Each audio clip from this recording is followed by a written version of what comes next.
सुप्रभात। भय और आशा का त्याग। भय और आशा का त्याग। देखिए, साधन भजन सत्संग करते हैं, फिर भी संसार के प्रवाह का असर क्यों पड़ जाता है, उसकी तरफ ध्यान दें। संसार का प्रभाव किस पर पड़ता है, गहरा विचार करना। संसार का प्रभाव संसार पर ही पड़ता है, स्वरूप पर संसार का प्रभाव नहीं पड़ता। पहले प्रभाव पड़ा और अभी प्रभाव नहीं रहा। ये ज्ञान है कि नहीं? पीछे मत रहो। सत्संग में जच गई है ना, तो पीछे रहना तुम देखना चाहते हो, ये बहुत बड़ी गलती है। उसका सुधार कर लो। अभी सुधार यह है कि वह व्यवहार में नहीं रहता, अर्थात अंतःकरण में नहीं रहता। और अंतःकरण में वृत्तियां तो व्यवहार के अनुसार होंगी। अगर वैसे वृत्तियां ना हो तो व्यवहार कैसा? भोजन ही कैसे होगा, बोलना भी कैसे होगा, चलना भी कैसे होगा? कुछ भी बोलना ना हो तो कैसे होगा?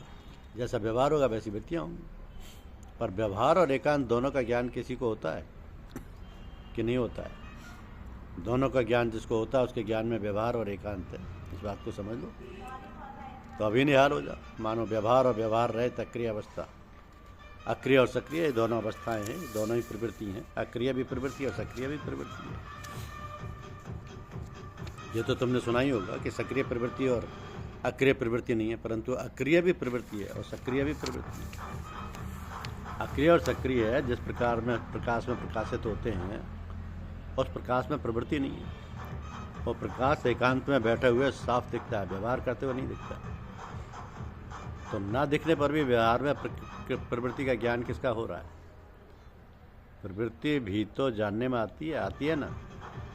तो जाननापन ही तो रहता है कि नहीं? केवल जानना है, उसमें प्रवृत्ति निवृत्ति दोनों वही नहीं है। बड़ी सीधी बात है, बहुत ही सरल बात है कि प्रवृत्ति और निवृत्ति दोनों जिससे प्रकाशित होते हैं, उसमें प्रवृत्ति निवृत्ति कुछ नहीं है। ना प्रवृत्ति है ना निवृत्ति है। तो उसमें तुम डटे रहो। वृत्तियों का एक रूप देखना छोड़ दो। आज से वृत्तियां एक रूप बनी रहें, ये आज तुम छोड़ दो। जब तक पकड़े रहोगे तब तक तुम्हें संतोष नहीं होगा, और ये आज ही छोड़ दो।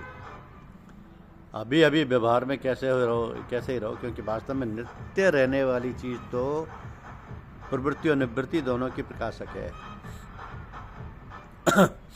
तो निवृत्ति को इतना महत्व क्यों देते हो? वास्तविक तो प्रकाश है। प्रवृत्ति और निवृत्ति दोनों जिस प्रकाश से प्रकाशित होते हैं, वो प्रकाश वास्तविक है। प्रवृत्ति और निवृत्ति दोनों है वास्तविक है। तो प्रवृत्ति और निवृत्ति दोनों सापेक्ष हैं। प्रवृत्ति की दृष्टि से निवृत्ति और निवृत्ति की दृष्टि से प्रवृत्ति है। वास्तव में जो प्रकाश है उसमें ना निवृत्ति है ना प्रवृत्ति है। ठीक है ना? ये तो इसमें तुम्हारी स्थिति है, मेरे कहने से मान लो। और ये जो वहम है कि प्रवृत्ति जब तक रहती है और बीच में जो असर पड़ता है तब तक हम तो ठीक नहीं हुए, ये वहम छोड़ दो। ध्यान देना किसके द्वारा छूटता है कि निवृत्ति आई प्रवृत्ति गई, निवृत्ति आई निवृत्ति गई प्रवृत्ति आई। कहाँ गई, क्या आया, कहाँ आई? बताओ। प्रवृत्ति निवृत्ति का अभाव हुआ क्या नहीं? इनका अभाव हुआ तो द्वारा की जरूरत क्या?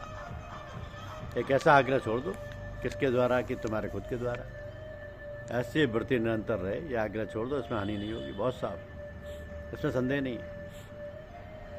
प्रवृत्ति और निवृत्ति दोनों प्रकाशित होती हैं स्वतः, और ये होती रहे, अपने कोई मतलब नहीं। दुनिया मात्र में प्रवृत्ति और निवृत्ति होती है कि नहीं? जागृत में काम करते हैं, नींद में काम नहीं करते, दिखता है ना। उससे तुम्हारे क्या फर्क पड़ता है? दुनिया में जो प्रवृत्ति होती है उससे तुम्हारे में फर्क पड़ता है क्या? तुम्हारे प्रकाश में जो स्वयं प्रकाश स्वरूप है उसमें कोई फर्क पड़ता ही नहीं। तो तुम्हारी चिंता क्यों करते हो? ये तो संसार की प्रवृत्ति निवृत्ति है, वही तुम्हारे शरीर की प्रवृत्ति निवृत्ति है। दोनों बिल्कुल एक धातु की। संसार के प्रभाव में बह जाते हैं जिसमें संतोष नहीं होता। यह तो गलती करते हो। संतोष क्यों नहीं होता? इसका कारण है कि आप समझते हैं कि अंतःकरण निर्विकार रहे। यह आपने पकड़ लिया। अब अंतःकरण निर्विकार नहीं होता, ये पकड़ छोड़ दो। अंतःकरण निर्विकार रहना चाहिए, ये छोड़ दो। निर्विकार कैसे रहेंगे जब ये कार्य है प्रकृति का? ये निर्विकार कैसे रहेगा? इसमें तो विकार होगा। ये छोड़ दो, क्योंकि भय है तुम्हें। तुम्हारे भय का असर है कि तुम भयभीत हो रहे हो। तुम डरो मत। जब तक ये पकड़ है तब तक वास्तविक स्थिति नहीं होगी। वास्तविक स्थिति में ये पकड़ ही बाधक है, और कोई बाधक नहीं है। प्रकाश में पतन होता ही नहीं। प्रवृत्ति निवृत्ति दोनों में प्रकाश समान रहता है। ये बताओ, उसमें फर्क पड़ता है क्या? उसमें फर्क पड़ता नहीं पड़ता तो उसका पतन कैसे हो जाएगा? तुम मानते हो अंतःकरण में निर्विकारता आ जाए, अगर आ जाए तो प्रकाशम च प्रवृत्ति च मोहमय च पांडव न दृष्टि संप्रवृत्तांति न निवृत्तांति कारक्षति।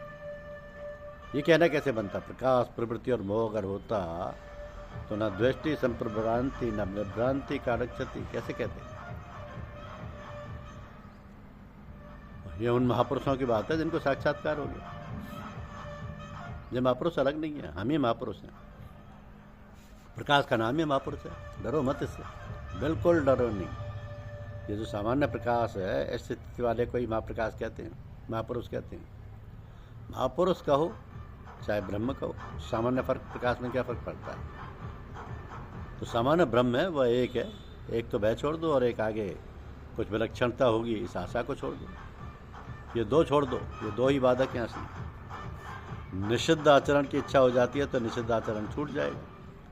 ये सुनकर डर लगता है ना, तो छोड़ते डर लगता है। इससे सिद्ध होता है कि निषिद्ध आचरण को आपने महत्व दिया है और महत्व देकर छोड़ते हैं तो कैसे छूटेगा? उसका आदर आपने कर दिया, अपेक्षा करो। एक करना एक ना करना, दो चीज़ हुई, और एक उपेक्षा दूसरी चीज़, तीसरी चीज़ हुई।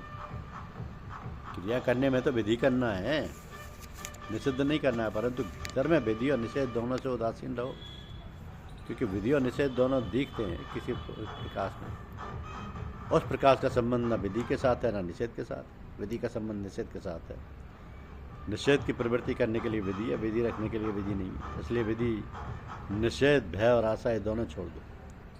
बात ख्याल में आई नहीं कि, समझ में आई नहीं कि विधि और निषेध में विधि का लोभ है और निषेध का भय है। तो ये भय और लोभ जब तक रहेंगे तब तक आपकी स्वरूप में स्थिति नहीं होगी, स्थिति नहीं होगी। ये दोनों होते हैं और मिटते हैं, आते हैं और जाते हैं, और आने जाने वालों पर, रहने वालों पर कोई जिम्मेदारी नहीं।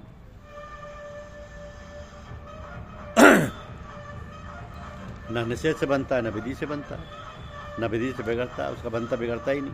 तो आप पर कैसे फर्क पड़ेगा? और विचलित होता ही नहीं, मानो जो करते हो रहता है।